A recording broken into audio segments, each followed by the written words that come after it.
টুনি বদমাইশ কাকের লেজটা কেটে দেয়। তখন সে চিল্লাতে চিল্লাতে বলে যে, আরে আরে, টুনিটা আমার লেজটা কেটে দিল রে। টুনি তুই এটা ঠিক করলি রে। এখন আমি সমাজে কিভাবে মুখ দেখাবো রে? আমাকে তো বন ছেড়ে চলে যেতে হবে রে। তারপরে কালো কাক তার কাটা লেজ নিয়ে সে বন থেকে দূরে অন্য বনে চলে যায় এবং একটা গাছের গর্তে থাকতে শুরু করে, কারণ সে তার বাড়ি ছেড়ে চলে এসেছে। আরে আরে, টুনি আমার লেজ কেটে দিল রে। এখন আমি কি করব? আমি তো কোনো কিছুই বুঝে পাচ্ছি না রে। লেজ দিয়ে তো এখনো রক্ত বেরোচ্ছে এবং যন্ত্রণা করছে। টুনি, তুই আমার লেজ কাটলি, এর প্রতিশোধ আমি নেবই। তোর যখন সন্তান হবে তখন গিয়ে আমি সবটিকে ধরে এনে এখানে আটকে রেখে দেবো, আর কিছু খেতেও দেবো না। আর তুই আসলে তোকেও এখানে আটকে রেখে দেবো। আমার নামও ঝালুকাক। প্রতিশোধ না নিলে সমাজে আমার নাম তো থাকবেই না, কেউ আমাকে ভয় পাবে না। আর এদিকে টুনি তার পুরাতন বাসা ছেড়ে চলে যায় আর বলে যে, বদমাইশ কাকের তো আমি লেজ কেটে দিয়েছি, সে যদি এবার ফিরে এসে আমার বাচ্চাদের খেয়ে নেয়, তার থেকে ভালো আমি চলে যাই। এই বলে টুনি সেখান থেকে চলে যায় এবং অন্য একটি জায়গায় গিয়ে টুনি তার বাসা তৈরি করে এবং সেখানে থাকতে শুরু করে। 1 মাস পর টুনি আবার দুটি নতুন ছানার জন্ম দেয় এবং তাদের সাথে খুব আনন্দে থাকতে শুরু করে। ও টুনির বান্ধবী প্যাঁচা মাঝে মাঝে টুনির ছানাদের সাথে দেখা করতে আসতো এবং তাদের সাথে খেলতো। একদিন সকালে বদমাইশ কাক বলে যে, আমার লেজের ঘাটা প্রায় শুকিয়ে গেছে। টুনি যে আমার লেজটা কেটেছিল তার তো প্রতিশোধ নিতেই হবে। যাই আজকে টুনির বাসায় গিয়ে তার যে ছানাগুলো দিয়েছে সেগুলোকে এখানে ধরে নিয়ে আনি এবং আটকে রেখে দেবো। এই বলে বদমাইশ কাক সেখান থেকে চলে যায়। আমার ছানারা তো সকাল থেকে না খেয়ে বসে আছে, অনেকই তো বেলা হলো, এখন পর্যন্ত তো কিছু খায়নি। যাই, মন থেকে খাবার নিয়ে নিই। এই বলে টুনি তার ছানাদের বাসায় রেখে বনে খাবারের সন্ধানে চলে যায়। আর এদিকে কালু কাক টুনির পুরাতন বাসার দিকে আসে আর বলে যে, আরে আরে, ভাবলাম টুনিকে আজকে উচিত শিক্ষা দেবো আমার লেজ কাটার, কিন্তু টুনির বাসা তো ফাঁকা আর এখানে টুনিও তো নাই। টুনি কি আমার ভয়ে বাসা ছেড়ে এখান থেকে চলে গেছে? অন্যদিকে বাড়ি বানিয়েছে নাকি? যাই, ওদিক থেকে দেখে আসি। এই বলে বদমাইশ কাক বনের অন্যদিকে চলে যায়। অনেকটা খোঁজার পর বদমাইশ কাক টুনির বাসা পেয়ে যায় এবং সেখানে এসে বলে যে, আরে আরে, এগুলো তো টুনির ছাড়া। এদেরকে তো ধরে নিয়ে গিয়ে আমাকে বন্দি করে রাখতে হবে। এদেরকে বোকা বানিয়ে আমার সাথে নিয়ে চলে যাই। তোমার মা টুনি আমাকে পাঠালো আর বলল যে, কাক ভাই, তুমি যাও আর আমার সন্তানদের নিয়ে আসো। তাদের অনেক খিদে লেগেছে, এখান থেকে খাবার খেয়ে যাবে আর আমি বাড়ির জন্য কিছু খাবার নিয়েও যাব। তাই আমি তোমাদের নিতে আসলাম, চলো আমার সাথে। কি বলছো? মা তোমাকে আমাদের নিয়ে যেতে পাঠিয়েছে? তাহলে চলো তাড়াতাড়ি, আমার অনেক খিদে লেগেছে। চলো তোমার সাথে আমরা চলে যাই আজকে। বদমাশ কাক টুনির ছানাদের বোকা বানিয়ে তার বাড়িতে এনে বন্দি করে রেখে দেয় আর বলে যে, আরে আরে, টুনি, তুই আমার লেজটা কেটে ঠিক করিসনি। এখন দেখ, আমি তোর ছানাদের নিয়ে এনে এখানে বন্দি করে রেখেছি। এখন তুই যদি আসিস তাহলে তোকেও আমি বন্দি করে রেখে দেবো, কোনোদিনও ছাড়বো না, আর না খেয়ে রাখবো তোদের।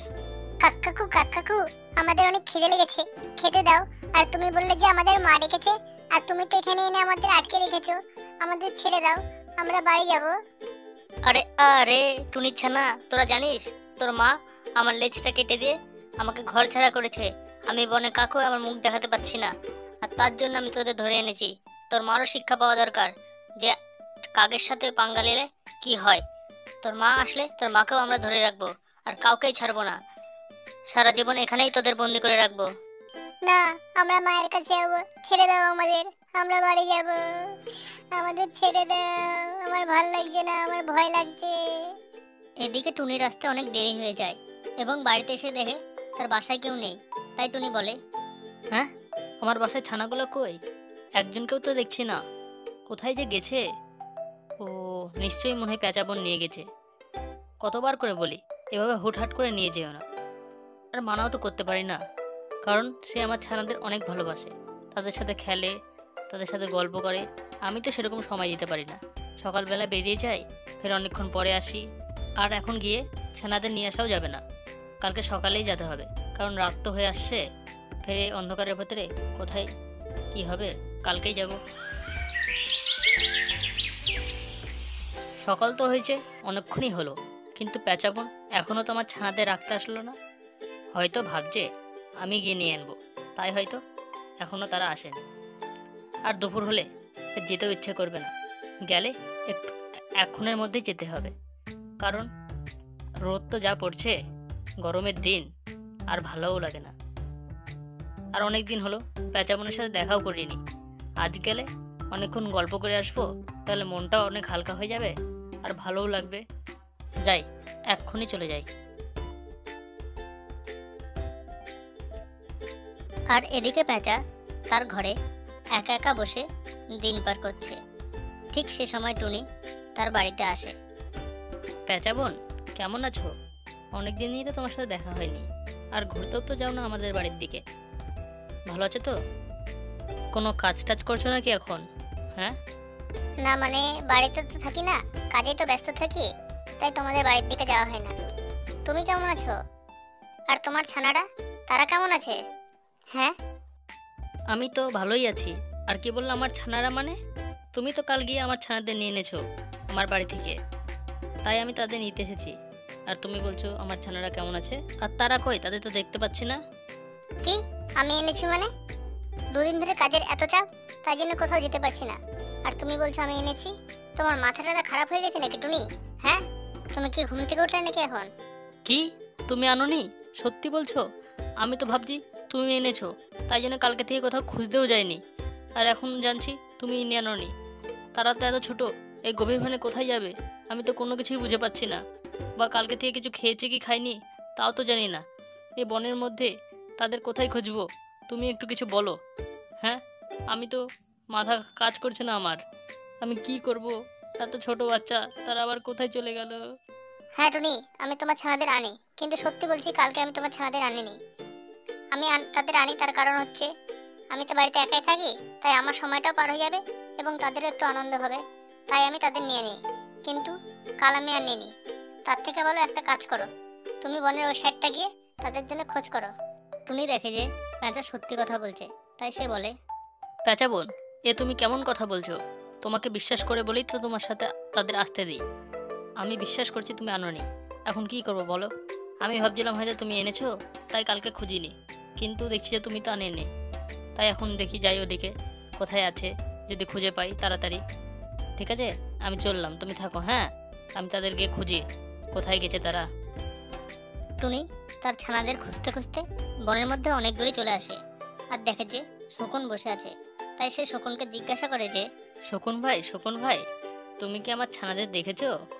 কালকে থেকে না আমি আমার ছানাদের খুঁজে পাচ্ছি না, তাই আমি বনের এদিকে এসেছি। তুমি যদি দেখে থাকো আমাকে একটু বলো না। না টুনি, আমি তোমার ছানাদের দেখিনি। কেন, কি হয়েছে? যদি কোনো সমস্যা হয় আমাকে বলতে পারো। না মানে, কালকে তাদের বাসায় রেখে আমি বনে খাবার খুঁজতে গিয়েছিলাম এবং আমার আসতে অনেকই দেরি হয়ে গেছিল। আর এসে দেখি তারা বাসায় নেই, তখন থেকে তাদের আমি আর খুঁজে পাচ্ছি না। ও না টুনি বোন, আমি তোমার ছানাদের দেখিনি। বনের ওই সাইডে যাও, গিয়ে দেখো যদি তোমার ছানারা ওদিকে গিয়ে থাকে। শকুনের কথা শুনে টুনি বুঝতে পারে যে সে তার ছানাদের দেখেনি, তাই টুনি সেখান থেকে চলে যায়।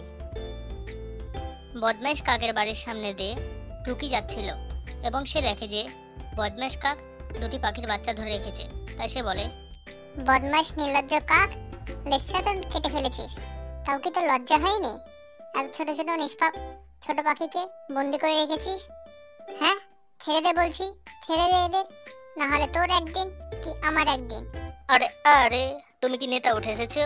তুমি বলবা আর আমি পাখি ছেড়ে দেবো? ভালোই ভালো চাইলে তুমি এখান থেকে চলে যাও, নাহলে তোমার অবস্থাও খারাপ করে দেবো। না, দেখছি কাকের বুদ্ধিও অনেক আর কাকের শক্তি অনেক বেশি, কাকের সাথে আমি পারবো না। তার থেকে ভালো হবে বনের অন্য সাইডে গিয়ে আমি সাহায্য চেয়ে আনি, তাহলে কাকের একটা ব্যবস্থা করা যাবে। না, এই কাকের একটা ব্যবস্থা করা দরকারই, কারণ আজ অন্য কারো পাখির বাচ্চা ধরে এনেছে, কাল তো আমারও ধরতে পারে। তাই যাই, গিয়ে সাহায্য চেয়ে আনি। এই বলে টুকি সেখান থেকে চলে যায়। টুনি তার ছানাদের খোঁজে বনের মধ্যে অনেক দূর চলে আসে এবং এসে দেখে যে একটি অদ্ভুত হাঁড়ি বনের মাঝখানে রাখা আছে। সে হাঁড়িটিকে দেখে টুনি বলে যে, এই গভীর বনের মধ্যে এরকম অদ্ভুত হাড়ি কে রাখলো? হ্যাঁ, এরকম অদ্ভুত হাড়ি কোনোদিন তো দেখিনি। এই হাড়ির মধ্যে ফের আমার সন্তানরা তো লুকিয়ে নেই তো?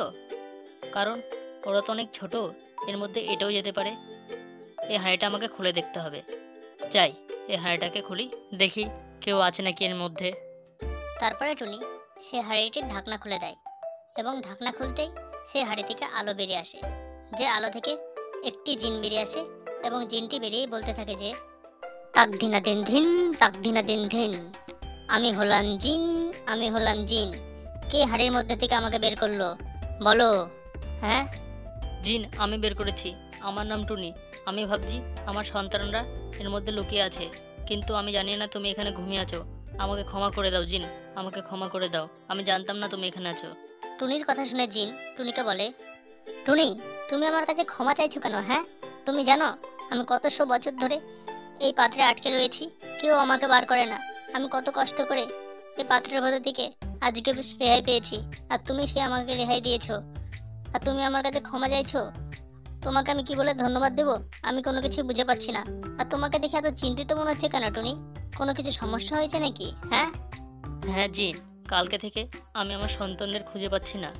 আমি বনের এদিক ওদিক তাদের খুঁজে বেড়াচ্ছি, কিন্তু কোথাও তাকে পাচ্ছি না। আর এদিক আসতে এই পাত্রটা পড়েছিল, তা দেখে আমি ঢাকনাটা খুললাম আর দেখছি তুমি বেরিয়ে এলে। টুনি তুমি আমার যা উপকার করেছো তা কোনোদিনও আমি শোধ করতে পারবো না। যদি আমি তোমার কোনো কাজে লাগি তবে নিজেকে আমি ধন্য মনে করব। চলো টুনি, তোমার সাথে তোমার সন্তানদের খুঁজি, তাহলে তাড়াতাড়ি তাদের পেয়ে যাব। এই বলে জিন ও টুনি তার সন্তানদের খুঁজতে চলে যায়। কিছুটা যাওয়ার পর টুনির সাথে টুকির দেখা হয়। তখন টুনি টুকিকে বলে যে টুকি বোন, তুমি কি আমার ছানাদের দেখেছো? কালকে থেকে আমি আমার ছানাদের খুঁজে পাচ্ছি না, কি জানি কোথায় গেছে তারা। কি, তুমি তোমার ছানাদের খুঁজে পাচ্ছ না? আমি একটু আগে আসছিলাম, তখন দেখলাম যে লেজকাটা কাক তার বাসায় দুটি ছোট ছোট ছানাকে আটকে রেখেছে। সেটা তোমার ছানা নাকি? কি, লেজ কাটা কাক? কয়েক মাস আগে একটি কাকের লেজ আমি কেটে দিয়েছিলাম, সেই নয় তো? আমার সাথে বদলা নেওয়ার জন্য আমার ছানাদের মনে হয় ধরে নিয়েছে। কোন দিকে আছে বলো তো আমাকে, আমি যাব। বনের উত্তর দিকে আছে, যাও তাড়াতাড়ি যাও, নাহলে তোমার ছানাদের কিছু করেও দিতে পারে বদমাশ কাক। তারপরে টুনি ও জিন বনের উত্তর দিকে চলে যায় তার ছানাদের খোঁজে। তারপর টুনি ও জিন এসে পৌঁছায় যেখানে লেজকাটা কাক তার ছানাদের আটকে রেখেছে। বদমাইশ কাক, তোর এত বড় আসপদ্দা, তুই আমার ছানাদের আটকে রেখেছিস? তোর লেজটা কেটে মনে হয় তাও তোর শখ মিটেনি না? ফের তোর এবার মুন্ডু কাটার ইচ্ছা আছে? হ্যাঁ, তাড়াতাড়ি ছাড় বলছি, নাহলে তোর একদিনকে আমার একদিন। আজকে তোর একটা ব্যবস্থা করেই ছাড়বো আমি তোকে, আর এই পৃথিবী থেকে দূরে পাঠিয়ে দেবো। দাঁড়া, তোকে দেখাচ্ছি মজা। টুনির কথা শুনে কাক বলে, আরে আরে টুনি, তোর ভাষণে আমি ভয় পাই না, তোর ছানাদের ছাড়তে পারবো না, আর তোকেও ধরবো। হ্যাঁ, তুই আমার লেজ কেটে দিয়ে আমার যা সর্বনাশ করেছিস, আমি আর বনে কাউকে মুখ দেখাতে পারি না। আর এই বান্দরকে নিয়ে ভাবছিস আমি বান্দরকে থেকে ভয় পাবো? তাকদিনা দিন দিন, তাকদিনা দিন দিন, আমি হলাম জিন, আমি হলাম জিন। আর আমাকে বান্দর বললো? দাঁড়া রে বেটা, দেখাচ্ছি মজা তোকে। হ্যাঁ জিন ভাই, এ বদমাস কাকের একটা ব্যবস্থা করতেই হবে। এ খুব বাড়াবাড়ি করছে। এ আজ আমার সন্তান ধরেছে, কাল অন্য কাউকে ধরতে পারে। তুমি জাদু দিয়ে একে একটা ডিমে পরিণত করে দাও। টুনির কথা মতো জিন জাদু দিয়ে কাককে একটি ডিমে পরিণত করে দেয়। তারপরে টুনি সেই বন্দি থেকে তার ছানাদের মুক্ত করে এবং তার ছানারা তাকে বলে যে মা, তুমি এসেছো, আমাদের অনেক ভয় করছিল মা। আমি ভাবছিলাম তুমি আসবে না, আমরা বন্দি থেকে যাবো সারা জীবন। না রে মা, তোরা এটা কীভাবে ভাবলি তোদের ছাড়া আমি একলা থেকে যাব? তোদেরকে কালকে থেকে আমি জানিস কত খুঁজে বেড়াচ্ছি, অবশেষে আজকে তোদের পেয়ে গেলাম। চল বাড়ি চল। তারপরে টুনিরা তাদের বাড়ি চলে আসে এবং জিন সে হাড়ি থেকে চিরতরের জন্য মুক্ত হয়ে যায় এবং সেখান থেকে চলে যায়। বন্ধুরা, যদি আমাদের ভিডিওটাকে ভালো লেগে থাকে তাহলে লাইক ও কমেন্ট অবশ্যই করো, আর চ্যানেলটাকে সাবস্ক্রাইব করতে ভুলো না কিন্তু।